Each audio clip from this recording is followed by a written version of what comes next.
Assalamualaikum warahmatullahi wabarakatuh. Di sini saya akan menjelaskan sedikit tentang Mu'tazilah, pemikiran dan juga dogma utamanya mereka. Jadi Mu'tazilah itu sebuah kelompok yang meyakini bahwa akal tuh lebih tinggi daripada dalil. Bahwasanya akal itu lebih diutamakan daripada Al-Quran dan hadis. Jadi nih kalau misalkan apabila suatu hal tersebut itu dapat diterima oleh akal, maka hal tersebut itu sudah dapat disebut sesuai dengan sunnah.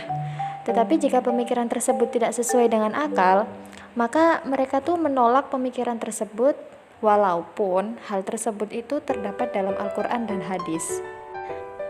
Nah, dari sini tuh sudah jelas kalau misalkan sandaran utama dari aliran Mu'tazilah ini itu adalah pemikiran yang rasional gitu. Nah, aliran Mu'tazilah ini juga beranggapan bahwa Al-Quran itu adalah makhluk gitu. Jadi mereka itu berpandangan bahwa Al-Quran itu karena dia ini makhluk, jadi mungkin saja jadi dia itu nggak sempurna gitu. Karena kan makhluk itu kan pasti mempunyai perbedaan masing-masing gitu kan. Jadi dia itu berpendapat bahwa Al-Quran itu mungkin saja nggak sempurna gitu. Karena mereka ini berpendapat kalau misalkan Al-Quran itu ya cuman suatu perkataan yang terdiri dari huruf dan suara gitu. Maksudnya ya disamakan dengan perkataan makhluk di dalam kesehariannya gitu. Jadi kan kalau misalkan Al-Quran itu hanya terdiri dari perkataan yang baru diucapkan, maka Al-Quran itu sifatnya adalah baru. Padahal Al-Quran itu kan nggak baru gitu. Al-Quran itu sudah ditulis di Lauhul Mahfudz gitu kan. Jadi kan nggak mungkin kalau misalkan Al-Quran itu sesuatu yang baru gitu. Apalagi Al-Quran itu makhluk. Aliran Mu'tazilah ini mempunyai 5 doktrin utama. Yang pertama adalah ajaran yang pertamanya yaitu At-Tauhid atau keesaan. Jadi menurut aliran Mu'tazilah ini, Tuhan itu harus disucikan dari segala sesuatu yang dapat mengurangi kemahaesaannya.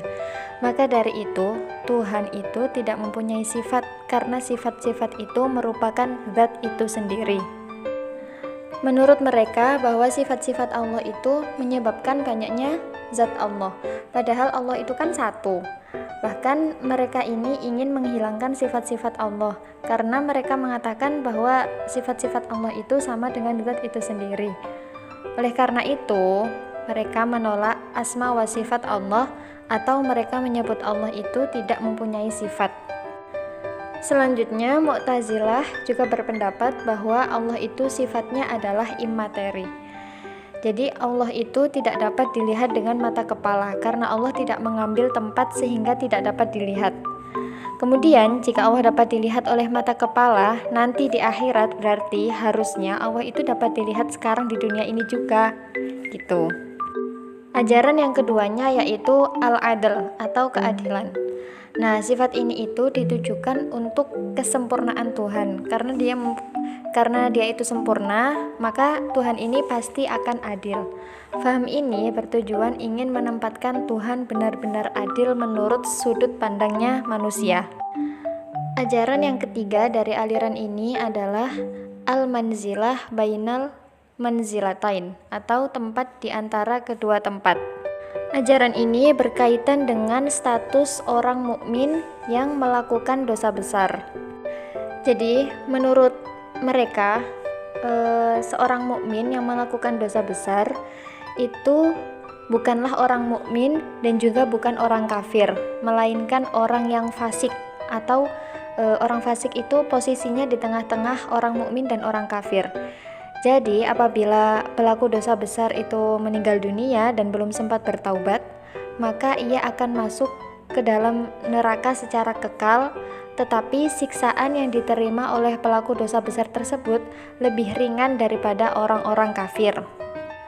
Ajaran yang keempat dari aliran ini adalah al-wa'ad wa al-wa'id, yaitu janji dan ancaman. Tuhan yang Maha Adil tidak akan melanggar janjinya dan perbuatan Tuhan terikat dan dibatasi oleh janjinya sendiri. Nah, ini juga sesuai dengan prinsip keadilan. Ajaran ketiga ini tidak memberi peluang bagi Tuhan selain menunaikan janjinya, yaitu memberi pahala bagi orang yang taat, bagi orang yang bertakwa, dan menyiksa orang yang berbuat maksiat. Nah, menurut pandangan Mu'tazilah, manusia itu kan memiliki kebebasan bertindak dalam kesehariannya. Manusia tuh bebas bertindak karena kebebasan itu adalah pemberian dari Allah. Tetapi golongan Mu'tazilah mengatakan bahwa manusia itu memiliki kuasa dan juga kehendak, tetapi sifatnya hanyalah sementara atau hanya sebagai pinjaman semata. Kebebasan yang diberikan itu harus dipertanggungjawabkan dengan semua perbuatannya. Apabila manusia ini melakukan kebaikan, maka Allah akan memberikan kebaikan pula. Dan jika perbuatannya itu buruk, maka Allah akan memberikan hukuman. Ajaran yang kelima dari aliran ini adalah amar ma'ruf nahi mungkar. Jadi ajaran ini menekankan keberpihakan kepada kebenaran dan kebaikan.